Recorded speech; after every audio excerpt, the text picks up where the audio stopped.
Good morning, everyone.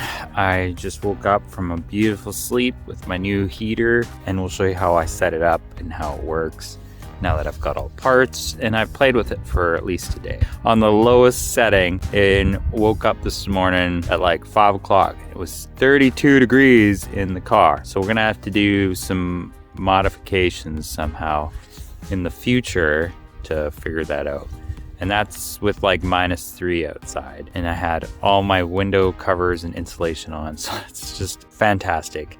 Except for below the bed was still cold. I almost need like a Y splitter so that I can put some heat down and then have some heat at the top so that I can warm up the batteries and get those warmed up, because the batteries are not warming up at all. The way the heat is, it sits above and then the cold air is below. So we're gonna have to figure that out. See you guys in a second when I'm getting ready.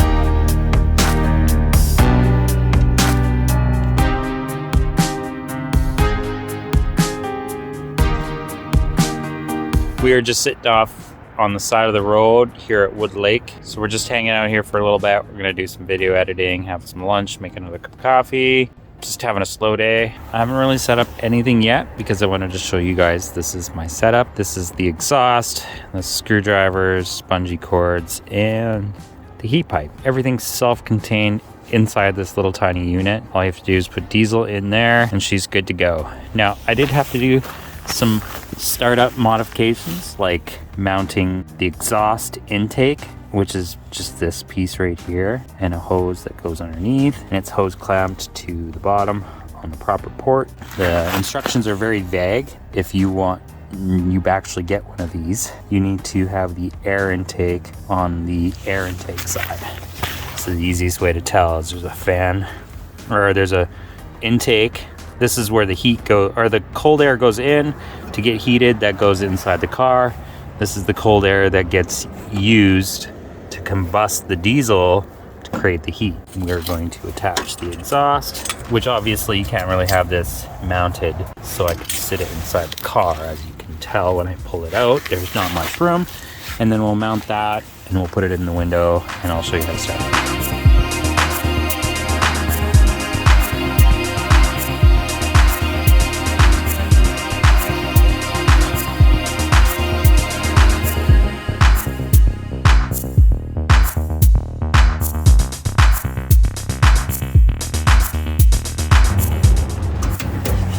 Any wind, this unit should not fall.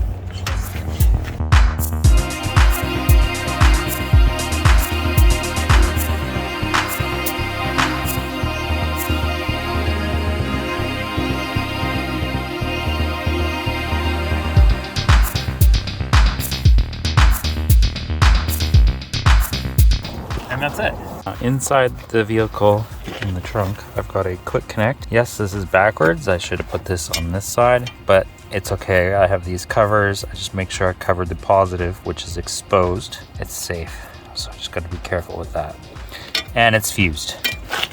Got a 15 amp fuse back there, which is connected to my main battery system, which is very important because this does use quite a bit of power. All you have to do is hit the switch and it turns on. That's it. She's ready to go.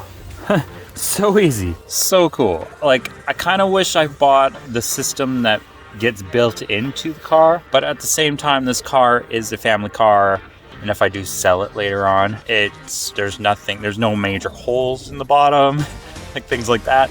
There's no excessive electronics in the vehicle. Everything that's inside the vehicle is modular. I can take it out and move it to another vehicle.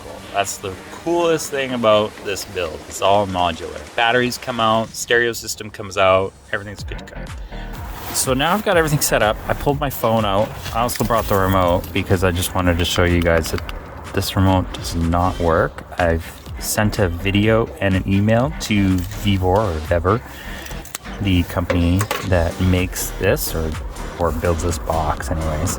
So hopefully I can get an email back and get the remote fixed up, because the remote would be awesome, because especially I can just turn it off and on a few times during the night instead of having it run constantly because it's way too hot. Anyways, so I pulled out my phone. I just thought I'd show you guys. We are at 12.9 volts. We're pulling in 5 watts from the solar, which isn't great. I just wanted to show you that when I turn this on, it's gonna go in full blast mode. Welcome to use air heater. Start heating level 10. Which is max. And now it's gonna do its startup process. The voltage drop to 12.7. So I've got 235 amp hours of power, and we're at 2 degrees. So we're roughly about 75% of the amp hour capacity. However, we've got plenty of juice if we wanted to run full 24 hours at level 10. It would pull 100 amp hour out of those batteries. Let's drop to 12.6. So what it's doing is it's warming up the glow plug. It's a diesel heater, so it's got to warm up the glow plug before it starts doing its process. And then once it goes, it stops pulling that many amps. It does pull, pulls between 40 and 360 watts, I believe it is. But it can pull all the way up to over 9 amps. So I wouldn't recommend pulling these on a cigarette lighter jack, because I've seen people use them on Jackery boxes, which you could still do. I mean, obviously people are doing it. However, the manual and the book and everything else says it's not recommended. So there's the fuel pump starting to prime. That stays on constantly, which is kind of annoying, but I'll just get used to it. Heat is good. And then once it starts, you can hear it. Smoke. Now she's started, and it's hot. So you gotta be careful not to touch that when it's running, because it is super hot. It takes a few seconds to warm up. Literally, like a minute and a half, and this thing is blowing hot air. That's it. That's just pretty much as loud as it gets. It pulls quite a bit of power at full speed. However, once it's warmed up, you turn it down. I like 3, 4, and 5 for when I'm sitting in the car doing some video editing, because I can leave the windows open more. I don't think I'll need to use a heating pad to do video editing. So that's running. That's 3. That's consistent, nice, quiet. It's not as loud as that was. And then turn it down to 1, just so I can show you how quiet it does. Now my feet are warm, so I don't really actually need this on. But I'm gonna go make lunch with some hash browns and eggs, and then after I've done that, potty over there, I'll go use the potty, do my business, and then I'll come back and do some video editing. Upload this video to you guys while this thing's running. I did use a bit of diesel yesterday, playing with it and getting it started, learning how it works, just so I can show you guys. So that's the quietest setting right there. Just a little click, click, click, click, click. I was almost curious if I could take the cover off and shove like some styrofoam in there between whatever it's banging against. I have no idea. Maybe I'll talk to somebody who actually owns one of these. I don't know if it's supposed to be that loud, but I've heard others making that hard clicking noise too. But maybe it's just a cheap pump. I don't know. Maybe I should upgrade it. I don't know. We'll just learn and we'll take it, and then I'll update you guys, and then I will give you a 2-week review or something like that after I've used it for a couple of weeks and tell you guys how I like it. But so far, it's too hot. Like number 1 setting, 32 degrees Celsius in the morning at 5 o'clock in the morning. Too much. I had to roll down the windows quite a bit just to get a nice breeze, and then like 7 o'clock rolled them down and I was too cold. So I'll just have to find the right spot, keep those windows open, and a nice breeze. I think below 0 degrees is okay, but if it's like 2 degrees outside, it's too warm. My breath and the freezer will keep me warm. This is quite the different change from walking around doing my hiking videos and whatnot, but I do like technical videos, so hopefully you guys enjoyed that. Oh, consumption. So this thing uses 0.18 liters per hour, and I think at max I believe the manual says it uses 0.60 liters per hour. Now, I don't know what that equates to. This tank should give me a couple days runtime on low. Considering I'm not using it all the time, I'm still driving around using the car heater to keep my toes warm.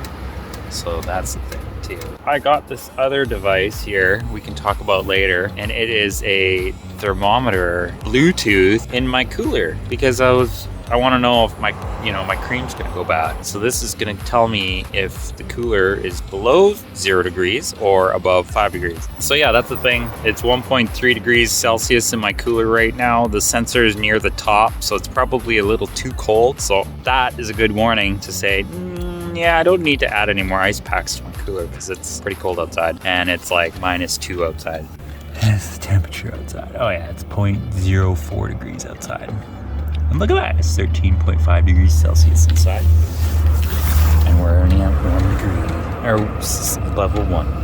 All right, guys. Thanks for watching. Please like, comment, subscribe, hit that bell notification icon so you guys get notifications every time I upload videos. And we'll see you guys in the next episode.